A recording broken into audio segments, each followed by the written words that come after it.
Okay guys, mabuhay maligayang pagbabalik sa aking YouTube channel. Grabe, very controversial pala talaga itong nangyari sa Miss World no 2023. Okay, hindi kasi 'di ba meron, but anyways, ayun na nga, yung katatapos lang na Miss World Beauty Pageant. But anyways, ayun nga, just ko ang dami palang ano no, ang dami palang may mga dapat ka palang hindi talaga gawin sa mga sa ibang bansa. Actually, gano'n naman talaga eh. Meron tayong mga dito sa Pilipinas, 'di ba? Merong or kahit saan man sigurong lugar, meron ka talagang pupuntahan mga bagay na hindi mo pwedeng gawin at hindi mo dapat gawin. Kaya talagang before ka gumawa ng mga bagay-bagay, kailangan mo talaga mag-research muna. Pero sometimes, hindi mo rin kasi masisisi ang sarili mo dahil yun nakasanayan mo, di ba? Kasi dito sa atin, normal na normal lang yan. But anyways, ayun nga yung tinulungan ni Megan Yang, si Miss Botswana, si Lesgo Chomboy. Sa kanyang hairs actually nangyari sa Q&A, sa question and answer.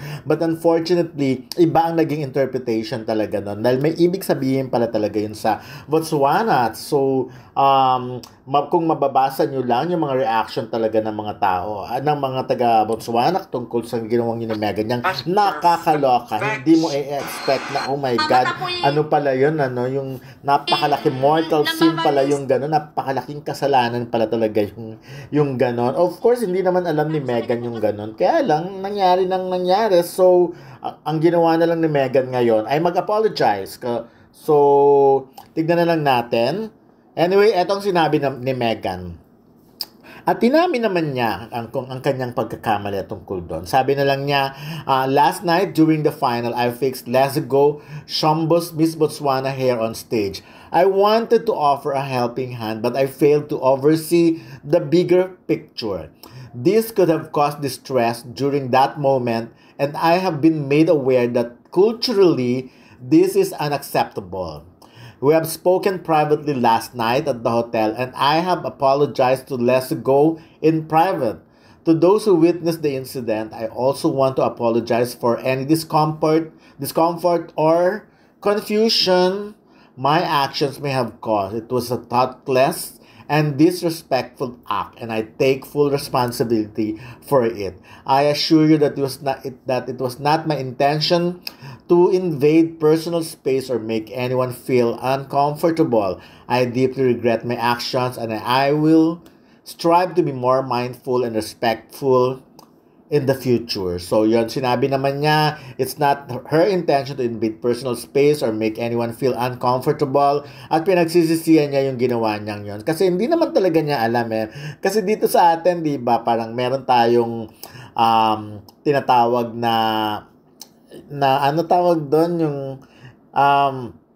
yung kusang loob mong gagawin talaga, yung meron tayong gano'n, yung tulungan mong ayusin ng kalaban mo. Kumbaga, doon hindi pala gano'n, ano, ang hirap pala talagang ano, like for example lang, napakasimple lang, like halimbawa pag nasa Singapore ka, bawal na bawal ang mga chewing gum dito, diba, yung mga ganon simple. Meron kang lugar na pupuntahan na bawal kayong umunguya, meron kang, like for example, may pupuntahan kang lugar sa ibang bansa na pagpapasok ka sa ganito, bawal ka nakasapatos, nakatsinelas. So, ang dami-dami. At meron nga meron naman sa ibang bansa yung pag pinalo ka sa puwet, acceptable yon.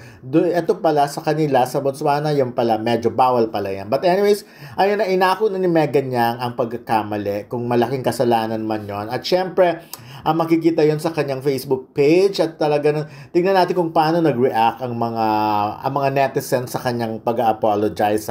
Ako naniniwala naman ako na talaga hindi naman talaga yun intention. Wala naman kay Megan yun. Nandun siya para mag-ghost at para tumulong.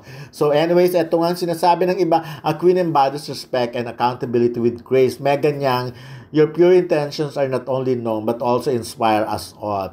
We know that you have the golden heart. Ma'am Megan, apology accepted. And now tell the judges to hand over the crown to the rightful owner, Lesgo Chombo. Kasi nga natalo din si Lesgo, but anyways, ayun, this is how you should accountability and respect. My salute to the Queen Megan Yang. So, I've been a fan of Queen Megan Yang.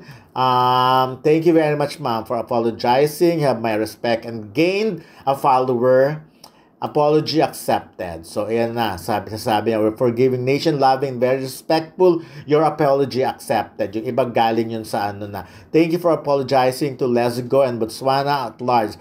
Peace and love from, yun, Botswana. Ayun na. So, tanggap naman ng marami